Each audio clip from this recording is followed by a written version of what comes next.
Hello every one welcome back. ഇന്ന് ഞാൻ വന്നിരിക്കുന്നത് 4 കിലോ ചോക്ലേറ്റ് കേക്കിൻ്റെ വീഡിയോ ആയിട്ടാണ് വന്നിരിക്കുന്നത്. അപ്പോൾ ഇത് താഴത്തെ സ്പഞ്ച് ഞാൻ ബേക്ക് ചെയ്തേക്കാം. 9 ഇഞ്ച് കേക്ക് ഇല്ല. പിന്നെ ആ മേളത്തെ ആണെങ്കിൽ 1 kg കേക്ക് ഞാൻ ബേക്ക് ചെയ്തേക്കുന്നത്. 6 ഇഞ്ച് കേക്ക് ടിന്നില്ല ഞാൻ ബേക്ക് ചെയ്തെടുത്തേക്കുന്നത്. അപ്പോൾ അങ്ങനെ ടോട്ടൽ നമുക്ക് 4 കിലോ കേക്ക് നമുക്ക് താഴത്തെ 3 kg ആയിട്ട് വരും, മേളത്തെ 1 kg ആയിട്ട് വരും. അപ്പോൾ കേക്കൊക്കെ തലേദിവസം തന്നെ ഞാൻ സ്പഞ്ചിൽ ബേക്ക് ചെയ്ത് വെച്ചിട്ടുണ്ടായിരുന്നു. പിന്നെ നന്നായി തണുത്തതിന് ശേഷം ക്ലിംഗ് റാപ്പും കൊണ്ട് നന്നായിട്ട് പാക്ക് ചെയ്തിട്ട് ഫ്രിഡ്ജിൽ വെച്ചിട്ടുണ്ടായിരുന്നേ ഞാൻ. ഇപ്പോൾ പിറ്റേ ദിവസം ആയപ്പോൾ നമുക്ക് ഐസിങ് ചെയ്യാനായിട്ട് എടുക്കാം. പിന്നെ ചോക്ലേറ്റ് ഗനാഷ് എടുത്തിട്ടുണ്ട് ഞാൻ. പിന്നെ ആണെങ്കിൽ ചോക്ലേറ്റ് ഗനാഷ് ക്രീമിനകത്ത് സ്പ്രെഡ് ചെയ്ത് വെച്ചിട്ടുണ്ട്, നന്നായിട്ട് മിക്സ് ആക്കി വെച്ച് അതുകൊണ്ട് നമ്മൾ ഐസിങ് ചെയ്ത് കൊടുക്കുന്നത്.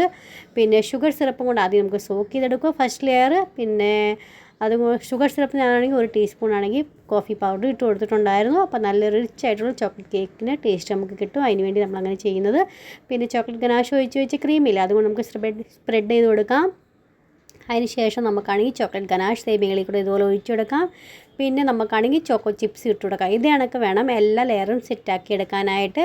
പിന്നെ നമുക്കാണെങ്കിൽ ചോക്ലേറ്റ് ഗനാഷ് എപ്പോഴും ഡ്രിപ്പ് ചെയ്യാനാണെങ്കിൽ 1:1 റേഷ്യോയിൽ നമുക്ക് വെച്ചാൽ മതി. അപ്പോൾ ഡ്രിപ്പ് ചെയ്യാനായിട്ട് നന്നായിട്ട് ഡ്രിപ്പിംഗ് കിട്ടും കേട്ടോ. ഡ്രിപ്പിംഗ് ചെയ്യാനായിട്ടെന്ന് പറഞ്ഞാൽ 1:1 റേഷ്യോ എന്ന് പറഞ്ഞാൽ 1 കപ്പ് ചോക്ലേറ്റും 1 കപ്പ് ഫ്രഷ് ക്രീമോ അല്ലെങ്കിൽ വിപ്പിംഗ് ക്രീമോ ഇട്ട് ഡബിൾ ബോയിൽ മെത്തേഡിൽ മെൽറ്റ് ചെയ്തെടുത്താൽ മതി. അപ്പോൾ നമുക്ക് ചോക്ലേറ്റ് ഗനാഷ് റെഡിയാക്കി എടുക്കാൻ പറ്റും ഡ്രിപ്പിംഗ് ചെയ്യാനായിട്ട്. പിന്നെ നമുക്കാണെങ്കിൽ അകത്ത് നമുക്ക് ഐസിങ് ചെയ്യുമ്പോൾ അതിനകത്ത് ഇടാനാണെങ്കിൽ ഫില്ലിംഗ് ആയിട്ട് ഇടാനാണെങ്കിൽ 2:1 റേഷ്യോയിൽ വെക്കുക. അപ്പോൾ എന്ന് വെച്ചാൽ 2 കപ്പ് ചോക്ലേറ്റ് എടുക്കുകയാണെങ്കിൽ 1 കപ്പ് വേണം വിപ്പിംഗ് ക്രീമോ ഫ്രഷ് ക്രീമോ എടുത്ത് ഡബിൾ ബോയിൽ മെത്തേഡിൽ നമുക്ക് മെൽറ്റ് ചെയ്തിട്ട് അങ്ങനെ വേണമെങ്കിൽ നമുക്ക് ചെയ്യാം. പിന്നെ നമുക്ക് ട്രഫിൾ ഉണ്ടാക്കാനാണെങ്കിൽ 3:1 റേഷ്യോയിൽ വേണം ചോക്ലേറ്റ് ഗനാഷ് റെഡിയാക്കി എടുക്കാനെന്ന് വെച്ചാൽ 3 കപ്പ് ചോക്ലേറ്റ് എടുക്കുകയാണെങ്കിൽ 1 കപ്പ് ഫ്രഷ് ക്രീമോ വിപ്പിംഗ് ക്രീമോ എടുത്ത് ഡബിൾ ബോയിൽ മെത്തേഡിൽ നമുക്ക് മെൽറ്റ് ചെയ്തിട്ട് ഒരു ദിവസത്തേക്ക് നമുക്ക് ഫ്രിഡ്ജിൽ സെറ്റ് ആവാനായിട്ട് വെക്കാം. അതിൻ്റെ പിറ്റേ ദിവസം നമുക്ക് 1 മണിക്കൂർ മുന്നേ പുറത്ത് വെച്ചതിന് ശേഷം വേണം നമുക്ക് ട്രഫിളിന് വേണ്ടി ഐസിങ് ചെയ്യാനായിട്ട്. നിങ്ങൾക്ക് എല്ലാ ഡൗട്ട് ക്ലിയർ ആയെന്ന് വിചാരിക്കും. എന്തെങ്കിലും ബുദ്ധിമുട്ടോ കാര്യങ്ങളോ എന്തെങ്കിലും നമുക്ക് മനസ്സിലാവാതിരിക്കുമെന്ന് തോന്നുവാണെങ്കിൽ എന്നോട് ചോദിച്ചാൽ മതി കേട്ടോ. തീർച്ചയായിട്ടും കമൻറ്റിലൂടെ ചോദിച്ചാൽ മതി, നിങ്ങളുടെ എല്ലാ ഡൗട്ട് ക്ലിയർ ചെയ്യുന്നതായിരിക്കും. അപ്പോൾ ആണെങ്കിൽ ഒത്തിരി ലെങ്തി വീഡിയോ ആക്കാതെ ഞാനാണെങ്കിൽ പെട്ടെന്ന് തന്നെ ക്രം കോട്ട് ചെയ്ത് എടുത്തിട്ടുണ്ട്. നമുക്ക് ഫ്രിഡ്ജിൽ സെറ്റ് ആവാൻ ഇടയ്ക്കാം. വെക്കുന്നതിന് മുന്നേ നമുക്ക് അകത്ത് 3-4 സ്ക്വയർ വെച്ച് കൊടുക്കണേ. എന്ന് വെച്ചാൽ നമ്മൾ ഡെലിവറി ചെയ്യുമ്പോൾ കേക്കൊന്നും സ്ലിപ്പാവാതെ ഡാമേജ് വരാതിരിക്കാൻ വേണ്ടിയാണ് നമ്മളങ്ങനെ ചെയ്യുന്നത്. അപ്പോൾ സ്ക്വയറൊക്കെ ഞാൻ വെച്ച് കൊടുത്തിട്ടുണ്ട്. ക്രം കോട്ട് ചെയ്തിട്ട് നമ്മൾ ഈ 1 kg കേക്ക് നമുക്ക് ക്രം കോട്ട് ചെയ്ത് എടുക്കുന്ന സമയം കൊണ്ട് അത്രയും നേരം 10-15 മിനിറ്റത്തേക്ക് നമുക്കത് സെറ്റാക്കി എടുക്കാൻ പറ്റും. അപ്പോൾ ഇത് ഞാനാണെങ്കിൽ 4 ലെയറായിട്ട് കട്ട് ചെയ്തെടുത്തിട്ടുണ്ട്. പിന്നെ ആദ്യം ഷുഗർ സിറപ്പ് സോക്ക് ചെയ്ത് കൊടുക്കാം. പിന്നെ ഫസ്റ്റ് നമുക്ക് ചോക്ലേറ്റ് ഗനാഷിൻ്റെ ക്രീം കൊണ്ട് സ്പ്രെഡ് ചെയ്ത് കൊടുക്കുക. പിന്നെ ചോക്ലേറ്റ് ഗനാഷ് ഒഴിച്ച് കൊടുക്കുക. ചോക്കോ ചിപ്സ് ഇട്ട് ഇത് എനിക്ക് വേണം എല്ലാ ലെയറും സെറ്റ് ചെയ്തെടുക്കുന്നത്. പിന്നെ അവർക്കാണെങ്കിൽ പർപ്പിൾ തീമിലാണ് കേക്ക് വേണ്ടത്. അപ്പോൾ നമുക്കാണെങ്കിൽ ഒരു വയസ്സുള്ള കൊച്ചിൻ്റെ ബർത്ത്ഡേ കേട്ടോ.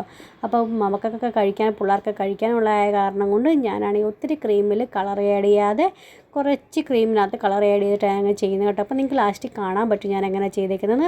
ആദ്യം നമുക്ക് വൈറ്റ് ക്രീം കൊണ്ട് ഐസിങ് ചെയ്യുക. അതിന് ശേഷം നമുക്കാണെങ്കിൽ പൈപ്പിംഗ് ബാഗിനകത്ത് നമുക്കാണെങ്കിൽ കുറച്ച് പിങ്ക് കളർ ഇട്ടിട്ട് ചെറുതായിട്ടൊന്ന് മുറിച്ചെടുത്താൽ മതി. അപ്പോൾ അത്രയും കുറച്ച് ക്രീമേ നമുക്ക് അങ്ങ് ഐസിങ് ചെയ്യാൻ ആവശ്യം വരത്തേയുള്ളൂ കേട്ടോ. അപ്പോൾ അത്രയും കുറച്ച് ക്രീമും കൊണ്ട് നമുക്ക് അങ്ങനെ ഐസിങ് ചെയ്തെടുക്കാം. അത് നമുക്ക് കളറുള്ള ക്രീം നമുക്ക് എടുത്ത് കളയണമെങ്കിൽ കളയുകയും ചെയ്യാം കേട്ടോ. അപ്പോൾ നമുക്ക് മേളിൽ അകത്തുള്ള നമുക്ക് വെള്ള ക്രീമും കൊണ്ടും പിന്നെ ചോക്ലേറ്റ് സ്പഞ്ചും ഒക്കെ കൊടുക്കാമല്ലോ നമുക്കത്, പിന്നെ കുഴപ്പമില്ല. അപ്പോൾ അതുകൊണ്ട് ഞാൻ അങ്ങനെ ചെയ്യുന്നത് കണ്ടോ. അപ്പോൾ നമുക്ക് ക്രം കോട്ട് ചെയ്ത് ആദ്യം നമ്മൾ വെച്ചില്ലായിരുന്നു കേക്ക് 3 കിലോയുടെ അത് ഞാൻ എടുത്തുകൊണ്ട് വന്നിട്ടുണ്ട്. അപ്പോൾ അതുകൊണ്ട് നമുക്ക് വൈറ്റ് ക്രീമും കൊണ്ട് ഫൈനൽ കോട്ട് ചെയ്യാം. എന്നിട്ട് നമുക്ക് ലൈറ്റായിട്ട് പിങ്കും പർപ്പിൾ കളർ ഞാൻ മിക്സ് ചെയ്ത് വെച്ചിട്ടുണ്ട് കേട്ടോ. അപ്പോൾ അത് ചെറുതായിട്ട് പൈപ്പിംഗ് ബാഗ് മുറിച്ച് നമുക്കൊന്ന് 2 സൈഡിലും നമുക്കൊന്ന് ചെയ്തെടുക്കാം. ഇതെനിക്ക് ആദ്യം പർപ്പിൾ കളർ ചെയ്യുക, അതിൻ്റെ മേളിൽ കൂടെ പിങ്ക് കളർ ചെയ്യുക. ഇതനുസരിച്ച് വേണം കണ്ടാൽ തന്നെ അറിയാൻ പറ്റും എത്ര ലൈറ്റായിട്ടൊരു തിക്നെസ്സാണ് വന്നേക്കുന്നത്. ഇതെനിക്ക് വേണം നമുക്ക് ചെയ്യാനായിട്ട് കണ്ടോ. ഇനി നമുക്കൊരു സ്ക്രാപ്പർ കൊണ്ട് കറക്കി കൊടുത്താൽ പെട്ടെന്ന് തന്നെ ഞാൻ ഫിനിഷിങ് ചെയ്തെടുക്കുന്നു കേട്ടോ. അല്ലെങ്കിൽ പിന്നെ ഒത്തിരി ലെങ്തി വീഡിയോ ആയിപ്പോയാൽ നിങ്ങളൊന്നും കാണത്തില്ല, എല്ലാം പിന്നെ പകുതി ഇട്ടിട്ടും പോകുമല്ലോ. അത് കാരണം കൊണ്ട് ഒത്തിരി ലെങ്തി ആവാതെ പിന്നെ എല്ലാ ഡൗട്ടും നമുക്ക് എന്നെക്കൊണ്ട് പറ്റാവുന്ന അത്രയും ഞാനാണെങ്കിൽ ഇതിനകത്ത് ക്ലിയർ ചെയ്തിട്ടുണ്ട്. അഥവാ എന്തെങ്കിലും മനസ്സിലാവാതെ എന്തെങ്കിലും ഉണ്ടെങ്കിൽ എന്നെ തീർച്ചയായിട്ടും അറിയിച്ചാൽ മതി. നിങ്ങളുടെ എല്ലാ ഡൗട്ടും ക്ലിയർ ചെയ്യാനായിരിക്കും. എനിക്ക് കൂടുതലും ചോക്ലേറ്റ് കേക്കിൻ്റെ ഓർഡർ ആദ്യം വരുന്നത് കേട്ടോ. എൻ്റെ ചോക്ലേറ്റ് കേക്ക് എല്ലാവർക്കും കൂടുതൽ ഇഷ്ടപ്പെടുന്നത്. അപ്പോൾ അതിൻ്റെ ഓർഡർ എനിക്ക് കൂടുതലും കിട്ടാറുള്ളത്. അതായത് കൂടുതലും ചോക്ലേറ്റ് കേക്ക് കാണിക്കുന്നത്. മേളിൽ ഒരു പാലറ്റ് നൈഫ് ഡിസൈനും ഉണ്ടായിരുന്നു. അപ്പോൾ അതും ചെയ്ത് കൊടുത്തിട്ടുണ്ട്. അപ്പോൾ നമുക്കത് സെറ്റ് ചെയ്യാം. നമുക്ക് ഓവർ നൈറ്റ് വേണ്ടിയായിട്ട് സെറ്റ് ചെയ്യുന്നുണ്ട് കേട്ടോ. പിറ്റേ ദിവസമാണ് ഡെലിവറി ചെയ്യേണ്ടത്. അപ്പോൾ പിറ്റേ ദിവസം നമുക്കാണെങ്കിൽ ഒരു 5 മണിയാകുമ്പോൾ ഡെലിവറി ചെയ്യണമെങ്കിൽ ഒരു 2 മണിക്കൂർ മുന്നേ കേക്ക് ഒന്നിൻ്റെ മേളിൽ ഒന്ന് സ്റ്റാക്ക് ചെയ്യാവുള്ളൂ കേട്ടോ. അല്ലെങ്കിൽ പിന്നെ ആണെങ്കിൽ താഴത്തെ കേക്കിന് ഡാമേജ് വരാൻ ചാൻസ് കൂടുതലാണ്. അതുകൊണ്ട് 1-2 മണിക്കൂർ ഡെലിവറിയുടെ 1-2 മണിക്കൂർ മുന്നേ നമ്മൾ കേക്ക് സ്റ്റേക്ക് ചെയ്യാവുള്ളൂ. അപ്പോൾ മേളത്തെ കേക്കിലും ഞാൻ ഇതുപോലെ സ്ക്വയർ വെച്ച് കൊടുക്കുന്നുണ്ട്. അപ്പോൾ അതും അനങ്ങാതിരിക്കാൻ നമ്മളങ്ങ് ചെയ്തു കേട്ടോ. ഇനി 2 കേക്കും കൂടെ വെച്ചിട്ട് പിന്നെ അതിൻ്റെ മേലേക്ക് പ്ലാസ്റ്റിക്കിൻ്റെ സ്ക്വയറും ഞാൻ വെച്ച് കൊടുക്കുന്നുണ്ട്. പ്ലാസ്റ്റിക്കിൻ്റെയോ അല്ലെങ്കിൽ വുഡൻ്റെ സ്ക്വയർ ആണെങ്കിലും നിങ്ങൾ വെച്ച് കൊടുത്താൽ മതി കേട്ടോ. അപ്പോൾ കേക്കൊക്കെ യാത്ര ചെയ്യുമ്പോൾ കൊണ്ടുപോകുമ്പോൾ ഒന്നും കുഴപ്പം വീഴാതിരിക്കാനും ഒന്നും ഡാമേജ് വരാതിരിക്കാൻ നമ്മളങ്ങനെ ചെയ്യുന്നത് കേട്ടോ. അപ്പോൾ അത് ഇതും ഐസിങ് ചെയ്തിട്ടുണ്ട്. ഞാൻ ഇനി ഇതും മേളിൽ കൂടെ പെലറ്റ് നൈറ്റ് ഡിസൈൻ ഉണ്ട് കേട്ടോ. അപ്പോൾ നന്നായിട്ട് ഫിനിഷിങ് ചെയ്തതിന് ശേഷം പെലറ്റ് നൈറ്റ് ഡിസൈൻ നമുക്ക് കൊടുക്കാം. എന്നിട്ട് ഇതിന് ഓവർനൈറ്റ് പിറ്റേ ദിവസം ആയിട്ടുണ്ട് കേട്ടോ. ഇനി നമുക്കാണെങ്കിൽ കേക്ക് എങ്ങനെ സ്റ്റേക്ക് ചെയ്ത് നമുക്കൊന്ന് കാണാം. ഇതുപോലെ പെലറ്റ് നൈഫ് എടുത്തപ്പോൾ ഒത്തിരി തീർത്തിയൊന്നും വെപ്രാളം പിടിക്കേണ്ട ആവശ്യമൊന്നുമില്ല കേട്ടോ. സിമ്പിളായിട്ട് നമുക്ക് എടുത്ത് ഇങ്ങനെ വെക്കാവുന്നേ ഉള്ളൂ. കണ്ടില്ലേ, ഇതുപോലെ എടുത്ത് വെച്ച് ഇനി ഈ സ്ക്വയർ വെച്ചേക്കുന്നുണ്ട് അത് നേരെ അകത്തോട്ട് വെച്ച് കയറ്റി അകത്ത് നടുക്ക് വെച്ച് കൊടുത്തിട്ടുണ്ട് കേട്ടോ. അപ്പോൾ തീരെ ഇനി കേക്ക് ഒട്ടും അനങ്ങത്തില്ല കേട്ടോ. നന്നായിട്ട് നമുക്ക് സമാധാനമായിട്ട് ടെൻഷൻ ഇല്ലാതെ ടെൻഷൻ ഫ്രീ ആയിട്ട് നമുക്ക് യാത്ര ചെയ്യാൻ പറ്റും.